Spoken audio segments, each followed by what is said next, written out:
लोगोफोर नोंथांमोनखौ बुंदोंमोन ना आं माने आंनि गोदोनि माने आवगाय जेब्ला कलेज टाइमनि ओमफ्राय कलेज टाइमाव फरायबाय थानाय समाव आरो हस्टेलाव थानाय समनिनो आरो सिगांनि बिनि सिगांनिबो जानो हागौ एलबाम दङना फट'स एलबाम बेखायनो नोंथांमोनजों एसे आंबो नायनोसै आरो नोंथांमोनखौबो देखायनो जागोन आरो आं गोबाव जाबायना ओरैबाबो दानि जुगावथ' अनलि फेसबुक इन्सटाग्राम माने सब ससियेल मिडियानि माने जुग जाबायना ओंखायनो मानसिफोरनि न'आव एलबामनो गैया फट' एलबाम रावबो फट'फोरखौ थिखांबाबो सुलाबाया आरो बिदि वास खालामनानै दोनखाया आरो बाट सिगांनिया मोजांमोन आरो एलबामाव बिदि दोननाय जायोना कालेक्ट खालामनानै अब्ला जेब्ला गोसो जायो मानसिफोर फैबाबो बिदि जिरायनो होनानै नायनो होयोमोन ओमफ्राय बिदिनो आरो नायनानै डिसकास खालामलायोमोन बेखौ उमुकाव थिखांनाय तुमुकाव थिखांनाय होननानै आरो बाट दानि जुगा अनलाइन जानानै ससियेल मिडिया बारा जानानै एसे गाज्रिबो जाबाय आरो फट'फोरखौ बिदि कालेक्ट खालामनानै सुनानै दोननाय जायो आरो दा लोगोफोर आंनि जि एलबाम दङ नोंथांमोनजों एसे शेयार खालामनोसै आरो आंबो नायनाय जागोन दा नै बेहाय दङ आलमिरायावसो दङ ओइ नै आंनि फट' एलबामफ्रा नैबे मोनसे ओमफ्राय बे जाबाय जोंनि जोहोलावनि ओमफ्राय बेबो मोनसे बेहाय मेरला माबा माबि दङ बेखौ बेबो मोनसे मेरला दङ बापरे दिनै माथो देखायनानै फोजोबनो हानाय नङा जि एसे इम्परटेन्ट माने माने सिलेक्ट खालामै देखायगोन आरो बेहायबो दङ बापरे ओइनै लोगोफोर नायदो खैखान दङ आरो दंबावोसोमोन जोंना आफायाबो बिराद माने बेफोराव सखमोन आरो बियो केमेरा लाबोनानै पुरा फट' थिखांनानै सुना दोनो आरो ओमफ्राय एलबामाव सोना दोनो मोनसे मोननै मोनथाम मोनब्रै मोनबा मोनद' 6टा एलबाम दङ लोगो फार्स्ट बे नैबे गांसेनिफ्राय जुरिजेननोसै आरो गासैखौबोथ' एकदम माने फारि फारि गांसे देखायनो हानाय नङा बिदिनो देखायलांगोन आरो नै फार्स्टआवनो दङ सोर आं बे जाबाय जोंनि आइनि सिख्ला समनि आरो बे पासपर्ट जोंनि आइनि बे कलेज टाइमनि खोमा बे हाबा जायाखैमोन नामा हाबा जादोंमोन खोमा गोदान हाबा जानायाव खोमा आरो जों उन्दैबो जानो हागौ बे टाइमनि आइनि पासपर्ट बे जाबाय आं ओमफ्राय बे जोहोलावजों 2015आव माने दिल्लीयाव थांदोंमोन आरो आं बेरायनो बे जोहोलावा लांदोंमोन बे 2015नि लोगोफोरनो नायदो ओइनै मोदानदों नामाहाय मोदानबाथाय इथिं आयौ ओइनै 2015नि आरो बेयो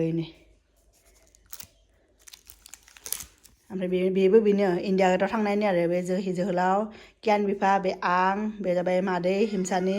बिमादै बे जाबाय हिमसानि आइ आरो बियो थांनायाव दख'ना गानदोंमोन ओमफ्राय दिल्लीयाव थांनानै गिनानैनो आरो सारि गाननानै गिदिंदों आरो ओमफ्राय बे आंनि हस्टेल टाइमनि आरो जेब्ला पान्दुआव फरायोमोन ना आं जिङाव थानाया आं गेजेरनिया जोंनि कार्बि आंलंनि लोगो आरो बिसोर लेफ्ट साइड थानाया बेबो कार्बि आंलंनिनो आरो सब हाबा जाजोब्बाय बिसोरो आरो बेबो आं लोगोफोर एकदम बडि बिल्डार बायदि बेबो आंआनो लोगोफोर बडि बिल्डार बायदि बेबो कार्बि आंलंनि लोगो आरो निलिमा बेबो आं लोगोफोर सब आंआनो आं आरो आंनि एलबाम ना नैबे आं बे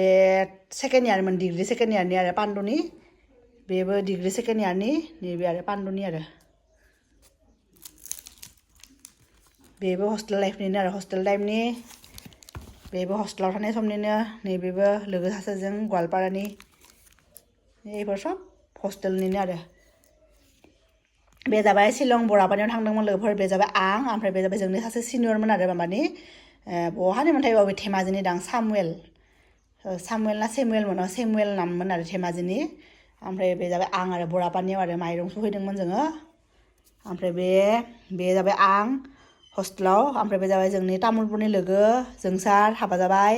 बे जाबाय तामुलपुरनि लोगो बिदिन्था आरो बे हाबा जायाखै लोगोफोर बे जाबाय जोंनि जोहोलावा जेब्ला बे NIT आव फरायोमोन ना हारियानायाव NIT आव अब्ला ओमफ्राय बे लोगो बिनि मणिपुरनि तपन ओमफ्राय बिसोर ओरैनो हारियानानिफ्राय आरो दिल्लीयाथ' खाथिनो बिसोर फैलाबायोमोन आरो बिदि कलेज बन्द थाबा इण्डिया गेटआव आरो ओमफ्राय बे जाबाय आं लोगोफोर नैबे आं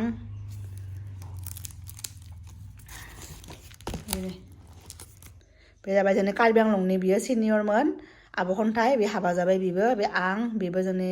हारसा लोगो आंनो हस्टेलाव जानला मानला दिखांनाय लोगोफोर मेरला दंलाबायो दे देखायबा फोजोबनो हानाय नङा दा नेक्स्ट थांनोसै र' बे जोंनिनो उन्दैनि आरो नै बे जाबाय जोंनि बिनानाव आरो जोंना आगैया जोंना सासेल' बिनानाव ना बे दा MSc फरायबाय थानाया बे उन्दैयाव बे जोंनि आनैया दा कार्बि आंलंआव थायो आब'मोननाव नै ओमफ्राय नै आरो बे जोंनि आइ बे जोंनि फंबाय ओमफ्राय बे जोंनि आगैया उन्दैया ओमफ्राय बेहाय लोगोफोर सोर सासे आं दे नोंथांमोना सिनायोबा आरो बे गसंबाय थानायनि खानाय गुसुङा आं ओमफ्राय जिङाव थानाय आइथिंनि आब' बियो आरो जोंनि न'नि दरखङावनो आरो सिगाङाव जोंनि न' बानायबाय थानायाव जों बे आगै बेबो आगैया आरो बेहाय आं गैया लोगोफोर बेहाय दङ आं जों स्कुलाव फरायबाय थानायाव जोंनि माइनाय आरो उन्दैया जोंनि बे आइ जोंनि आगै फंबाय बे जाबाय सिगांनिहा आं बे जाबाय जोंनि आब' ओमफ्राय बे खाथिनिनो आरो बेबो आंनोमोन एकदम सरस्वती फुजाया एकदम खामानि मावनानै बेलासियावसो मोना थिखांनाय आरो नै गोलोमजोबनानै नै थिखांनाय फट' नै लोगोफोर नैबे जाबाय जोंना जोहोलावा बे शिलंआव थांदोंमोन आरो बे NIT आव फरायबाय थानाय टाइमनि आरो नैबे बेनि मोदोम फिसा माबा गथ' गोरलै बायदि आरो इयो ओमफ्राय नैबेबो बेबो माबानो आरो NIT आव फरायबाय थानाय समनिनो आरो बेबो शिलंआव थांनाय टाइमावनो आरो एसे बेरायहैदोंमोन लोगोफोरजों आरो नै मालाय जोंना केन बिखा होनाय बायदि ड्रन बायसायनि बे माबा एलिफेन्ट फल शिलंनि जे एलिफेन्ट फल दंना एलिफेन्ट वाटारफल बेहाय आरो नै एकदम ससमा सानग्लास गाननानै गस्ला नै आखाइ खान्दा पुरा स्लिभलेस गस्ला गाननानै बापरे ड्रन बायदि नुदोंना लोगोफोर ओरैनो लोगोफोर हस्टेल टाइमाव जोङो ओरैनो जानला मानला थिखांनाय फट' आरो ओरैनो हस्टेल रुमाव ओरैनो फरायबाय थानाय समाव ओमफ्राय बे जाबाय मायाव मोनथाय बे हारसा लोगो गुवाहाटीनि गवालपारानि दा मुम्बाइआव थायो आरो बे जाबाय आं ओमफ्राय ओइथिं जों बरापानियाव थांनाय टाइमनि बेबो गांसेया बरापानि बे गांसेया हस्टेलनि सादाव आरो ओरैनो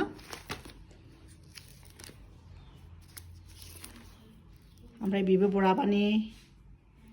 ओमफ्राय बे जाबाय माबायाव आरो सरस्वती फुजायाव थिखांनाय नैबे गांसेया सरस्वती फुजायाव थिखांनाय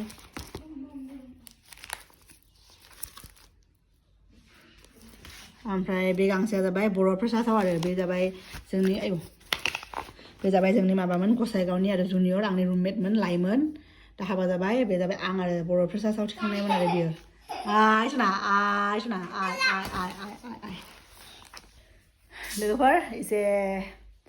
जिरायनोसै मेंबाय र' फट'खौ देखायनो मेंबाय दा आं लासैनो आरो नायनांगोन आरो नोंथांमोनखौ देखायनोबा एकदम 1 घन्टानिबो बारा लागोन आरो गांसे इदि देखायनानै इदि एक्सप्लेन खालामनांगौबा बेखौ उमुकाव थिखांनाय बेखौ तुमुकाव थिखांनाय इदि आरो एकदम बिराद गोबाव टाइम नांगोन आरो दा जि हायो नोंथांमोनखौ देखायबाय ओमफ्राय आरो बिदिनो आरो जोहोलावनि आरो आंनिबो फट' बहाबा थिखांनाय दङ आरो बहाबा नागिरनांगोन आरो बेलेग खना खनलाबो हाबना दङ लोगोफोर एसे आंबो जिरायनोसै रेस्ट लानोसै आरो फिसालायाबो बिमा दैजों दंमोन ना बेजों थालानो बियो दा आंखौ नागिर फैदों आरो बिमाखौ